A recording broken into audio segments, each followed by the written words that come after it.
இயேசுவை நேசிப்பவர்கள் பைபிளை வாசிப்பார்கள். இந்த சேனலை பின்பற்றினால் ஓராண்டில் வேதாகமத்தை வாசித்து முடித்து விடலாம். ஃபாலோ பண்ணுங்க, சப்ஸ்கிரைப் பண்ணுங்க. எரேமியா 35 அதிகாரம். யோசியாவின் குமாரனாகிய யோயாக்கீம் என்னும் யூதா ராஜாவின் நாட்களில் எரேமியாவுக்கு கர்த்தரால் உண்டான வார்த்தை. நீ ரேகாபியருடைய வீட்டுக்கு போய் அவர்களோட பேசி அவர்களை கர்த்தருடைய ஆலயத்தின் அறைகளில் ஒன்றிலே அழைத்து வந்து அவர்களுக்கு திராட்சரசம் குடிக்க கொடு என்றார்.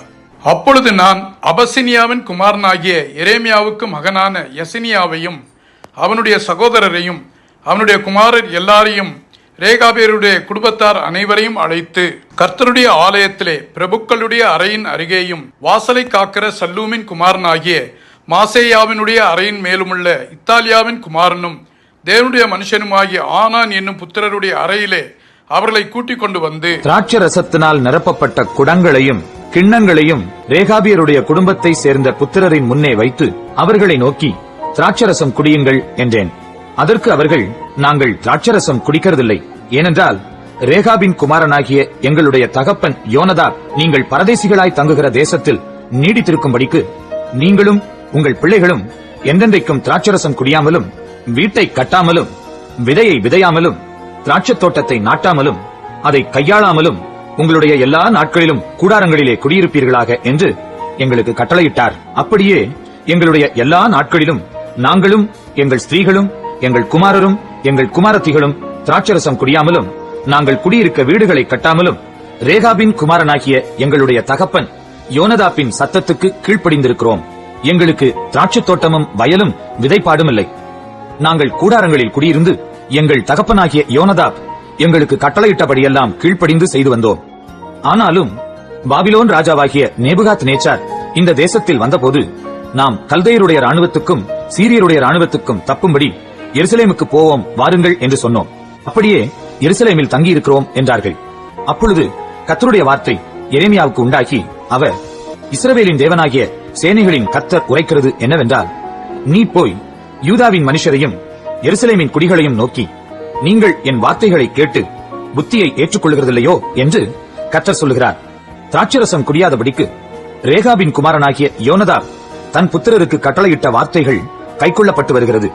அவர்கள் இந்நாள் மட்டும் அதை குடியாமல் தங்கள் தகப்பனுடைய கட்டளைக்கு கீழ்ப்படுகிறார்கள். ஆனாலும் நான் உங்களுக்கு ஏற்கனவே சொல்லிக் கொண்டே இருந்தும் எனக்கு கீழ்ப்படியாமற் போனீர்கள். நீங்கள் அந்நிய தேவர்களை சேவிக்கும்படி அவர்களை பின்பற்றாமல் அவனவன் தன் பொல்லாத வழியை விட்டு திரும்பி உங்கள் நடக்கையை சீர்திருத்துங்கள். அப்பொழுது உங்களுக்கும் உங்கள் பிதாக்களுக்கும் நான் கொடுத்த தேசத்திலே குடியிருப்பீர்கள் என்று சொல்லி தீர்க்கதரிசிகளாகிய என் ஊழியக்காரரை எல்லாம் நான் உங்களிடத்துக்கு ஏற்கனவே அனுப்பிக் கொண்டிருந்தும் நீங்கள் உங்கள் செவியை சாயாமலும் எனக்கு கீழ்ப்படியாமலும் போனீர்கள். இப்போதும் ரேகாபின் குமாரனாகிய யோனதாப்பின் புத்திரர் தங்கள் தகப்பன் தங்களுக்கு கட்டளையிட்ட கற்பனையை கைக்கொண்டிருக்கும் போது இந்த ஜனங்கள் எனக்கு கீழ்ப்படியாமற் போனபடியினாலும், இதோ நான் அவர்களிடத்தில் பேசியும் அவர்கள் கேளாமலும் நான் அவர்களை நோக்கி கூப்பிட்டும் அவர்கள் மறு உத்தரவு கொடாமலும் போனபடியினாலும், யூதாவின் மேலும் எருசலேமின் குடிகள் எல்லாரின் மேலும் நான் அவர்களுக்கு விரோதமாக சொன்ன எல்லா தீங்கையும் வரப்பண்ணுவேன் என்று இஸ்ரவேலின் தேவனும் சேனைகளின் தேவனுமாகிய கர்த்தர் சொல்லுகிறார் என்று சொல் என்றார். பின்னும் எரேமியா ரேகாபியருடைய குடும்பத்தாரை நோக்கி, நீங்கள் உங்கள் தகப்பனாகிய யோனதாப்பின் கட்டளைக்கு கீழ்ப்படிந்து அவனுடைய கற்பனைகளை எல்லாம் கைக்கொண்டு அவன் உங்களுக்கு கட்டளையிட்டபடியெல்லாம் செய்து வந்தீர்கள் என்று இஸ்ரவேலின் தேவனாகிய சேனைகளின் கர்த்தர் சொல்லுகிறார். ஆதலால் சகல நாட்களிலும் எனக்கு முன்பாக நிற்கத்தக்க புருஷன் ரேகாபின் குமாரனாகிய யோனதாப்புக்கு இல்லாமற் போவதில்லை என்று இஸ்ரவேலின் தேவனாகிய சேனைகளின் கர்த்தர் சொல்லுகிறார் என்றான்.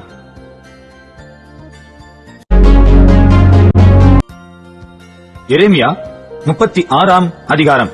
யோசியாவின் குமாரனாகிய யோயாக்கீம் என்னும் யூதா ராஜாவின் 4 வருஷத்திலே கர்த்தரால் எரேமியாவுக்கு உண்டான வார்த்தை என்னவென்றால், நீ ஒரு புஸ்தக சுருளை எடுத்து யோசியாவின் நாட்களிலே நான் உன்னுடனே பேசின நாள் முதல் கொண்டு இந்நாள் மட்டும் இஸ்ரவேலை குறித்தும் யூதாவை குறித்தும் சகல ஜாதிகளை குறித்தும் உன்னோடே சொன்ன எல்லா வார்த்தைகளையும் அதிலே எழுது.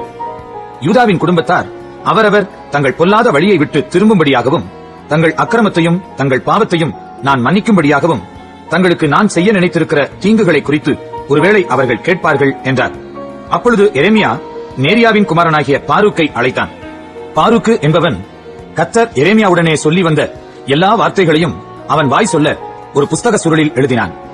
பின்பு எரேமியா பாருக்கை நோக்கி, நான் அடைக்கப்பட்டவன், நான் கர்த்தருடைய ஆலயத்துக்குள் பிரவேசிக்க கூடாது. நீ உள்ளே பிரவேசித்து என் வாய் சொல்ல நீ எழுதின சுருளில் உள்ள கர்த்தருடைய வார்த்தைகளை கர்த்தருடைய ஆலயத்தில் உபவாச நாளிலே ஜனங்களுடைய செவிகள் கேட்க வாசிப்பதுமன்றி தங்கள் பட்டணங்களிலிருந்து வருகிற எல்லா யூதா கோத்திரத்தாரும் கேட்கும்படி அவைகளை வாசிப்பாயாக. ஒருவேளை அவர்கள் கர்த்தருடைய முகத்துக்கு முன்பாக பணிந்து விண்ணப்பம் பண்ணி அவரவர் தங்கள் பொல்லாத வழியை விட்டு திரும்புவார்கள். கர்த்தர் இந்த ஜனத்துக்கு விரோதமாக கூறியிருக்கிற கோபமும் உக்கிரமும் பெரியது என்று சொன்னான். அப்படியே நேரியாவின் குமாரனாகிய பாருக்கு அந்த புஸ்தகத்தில் கர்த்தருடைய ஆலயத்தில் கர்த்தருடைய வார்த்தைகளை வாசிக்கும்படி எரேமியா தீர்க்கதரிசி தனக்கு கற்பித்தபடியெல்லாம் செய்தான். யோசியாவின் குமாரனாகிய யோயாக்கீம் என்னும் யூதா ராஜாவின் 5ஆம் வருஷத்து 9ஆம் மாதத்திலே எருசலேமில் இருக்கிற எல்லா ஜனத்துக்கும், யூதாவின் பட்டணங்களிலிருந்து எருசலேமுக்கு வருகிற எல்லா ஜனத்துக்கும் கர்த்தருக்கு முன்பாக உபவாசம் செய்ய வேண்டும் என்று கூறப்பட்டது. அப்பொழுது பாருக்கு கர்த்தருடைய ஆலயத்தின் மேற்பிரகாரத்தில் கர்த்தருடைய ஆலயத்து வாசலின் நடைக்கு அருகான சாப்பானுடைய குமாரனாகிய கெமரியா என்னும் சம்பிரதியின் அறையிலே அந்த புஸ்தகத்திலுள்ள எரேமியாவின் வார்த்தைகளை ஜனங்கள் எல்லாரும் கேட்க வாசித்தான். சாப்பானுடைய குமாரனாகிய கெமரியாவின் மகன் மிகாயா அந்த புஸ்தகத்திலுள்ள கர்த்தருடைய வார்த்தைகளை எல்லாம் வாசிக்க கேட்டபோது அவன் ராஜாவின் அரமனைக்கு போய் சம்பிரதியின் அறையில் பிரவேசித்தான். இதோ அங்கே எல்லா பிரபுக்களும் சம்பிரதியாகிய எலிசாமாவும் சமாயாவின் குமாரனாகிய தெலாயாவும் அப்போரின் குமாரனாகிய எல்நாத்தானும் சாப்பானின் குமாரனாகிய கெமரியாவும் அனனியாவின் குமாரனாகிய சிதேக்கியாவும் மற்ற எல்லா பிரபுக்களும் உட்கார்ந்திருந்தார்கள். பாருக்கு ஜனத்தின் செவிகள் கேட்க புஸ்தகத்திலுள்ளவைகளை வாசிக்கையில் தான் கேட்ட எல்லா வார்த்தைகளையும் மிகாயா அவர்களுக்கு தெரிவித்தான். அப்பொழுது எல்லா பிரபுக்களும் கூஷியின் குமாரனாகிய செலேமியாவின் மகனான நெத்தானியாவினுடைய குமாரனாயிருக்கிற யெகுதியை பாருக்கினிடத்தில் அனுப்பி, ஜனங்கள் கேட்க நீ வாசித்துக் கொண்டிருந்த சுருளை உன் கையில் எடுத்துக்கொண்டு வா என்று சொல்லச் சொன்னார்கள். ஆகையால் நேரியாவின் குமாரனாகிய பாருக்கு சுருளை தன் கையில் எடுத்துக்கொண்டு அவர்களிடத்துக்கு வந்தான். அவர்கள் அவனை நோக்கி, நீ உட்கார்ந்து கொண்டு நாங்கள் கேட்க வாசி என்றார்கள். அவர்கள் கேட்க வாசித்தான். அப்பொழுது அவர்கள் எல்லா வார்த்தைகளையும் கேட்கையில் பயமுற்றவர்களாய் ஒருவரை ஒருவர் பார்த்து பாருக்கை நோக்கி, இந்த எல்லா வார்த்தைகளையும் ராஜாவுக்கு நிச்சயமாய் அறிவிப்போம் என்றார்கள். அவன் வாய் சொல்ல, நீ இந்த வார்த்தைகளை எல்லாம் எவ்விதமாய் எழுதினாய், அதை எங்களுக்கு சொல் என்று பாருக்கை கேட்டார்கள். அதற்கு பாருக்கு அவர் தமது வாயினால் இந்த எல்லா வார்த்தைகளையும் உரைத்து என்னுடனே சொன்னார், நான் மையினால் புஸ்தகத்தில் எழுதினேன் என்றான். அப்பொழுது பிரபுக்கள் பாருக்கை நோக்கி, நீயும் எரேமியாவும் போய் ஒளித்துக் கொள்ளுங்கள், நீங்கள் இருக்கும் இடத்தை ஒருவரும் அறியப்படாது என்று சொல்லி சுருளை சம்பிரதியாகிய எலிசாமாவின் அறையிலே வைத்து ராஜாவினிடத்துக்கு அரமனையிலே போய் ராஜாவின் செவிகளுக்கு இந்த வார்த்தைகளை எல்லாம் அறிவித்தார்கள். அப்பொழுது ராஜா அந்த சுருளை எடுத்துக்கொண்டு வர யெகுதியை அனுப்பினான். யெகுதி அதை சம்பிரதியாகிய எலிசாமாவின் அறையிலிருந்து எடுத்துக்கொண்டு வந்து ராஜா கேட்கவும் ராஜாவினிடத்தில் நின்ற எல்லா பிரபுக்களும் கேட்கவும் வாசித்தான். 9ஆம் மாதத்திலே ராஜா குளிர்காலத்துக்கு தங்கும் வீட்டில் உட்கார்ந்திருந்தான். அவனுக்கு முன்பாக கனப்பு மூட்டியிருந்தது. யெகுதி 3-4 பத்திகளை வாசித்த பின்பு ராஜா ஒரு சூரி கத்தியினால் அதை அறுத்து சுருள் அனைத்தும் கணப்பில் உள்ள அக்கினியிலே வெந்து போகும்படி கணப்பில் இருந்த அக்கினியில் எரிந்து போட்டான். ராஜாவாயினும் அந்த வார்த்தைகளை எல்லாம் கேட்ட அவனுடைய சகல ஊழியக்காரராயினும் பயப்படவும் இல்லை, தங்கள் வஸ்திரங்களை கிழித்துக் கொள்ளவும் இல்லை. எல்நாத்தானும் தெலாயாவும் கெமரியாவுமோ அந்த சுருளை சுட்டெரிக்க வேண்டாம் என்று ராஜாவினிடத்தில் விண்ணப்பம் பண்ணினார்கள். ஆனாலும் அவர்களுக்கு அவன் செவிகொடாமல் பாருக்கு என்னும் சம்பிரதியையும் எரேமியா தீர்க்கதரிசியையும் பிடிக்கும்படிக்கு ராஜா அம்மலேக்கின் குமாரனாகிய யெரமியேலுக்கும் அஸ்ரியேலின் குமாரனாகிய செராயாவுக்கும் அத்தையேலின் குமாரனாகிய செலேமியாவுக்கும் கட்டளை கொடுத்தான். ஆனாலும் கர்த்தர் அவர்களை மறைத்தார். ராஜா அந்த சுருளையும் அதிலே எரேமியாவின் வாய் சொல்ல பாருக்கு எழுதியிருந்த வார்த்தைகளையும் சுட்டரித்த பின்பு எரேமியாவுக்கு கர்த்தருடைய வார்த்தை உண்டாகி, அவர், நீ திரும்ப வேறொரு சுருளை எடுத்து யூதாவின் ராஜாவாகிய யோயாக்கீம் சுட்டரித்த முதலாம் சுருளிலிருந்த முந்தின வார்த்தைகளை எல்லாம் அதிலே எழுது என்றார்.